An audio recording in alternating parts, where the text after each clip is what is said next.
घर बस्ती और ग्राम बा सहर को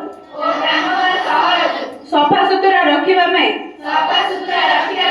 यथासाध्य उद्यम करिबु। आमे कौनसी स्थान मैला करिबु नाही।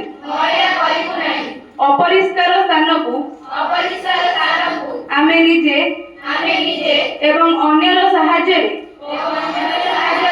सफा करिबु। स्वास्थ्य और सुस्थ परिवेश गठन आमर मूल लक्ष्य। आमे दृढ़तार सह कहि परिबु कि स्वच्छता पई करूथिबा आमर प्रत्येक कार्य स्वच्छ भारत गठन रे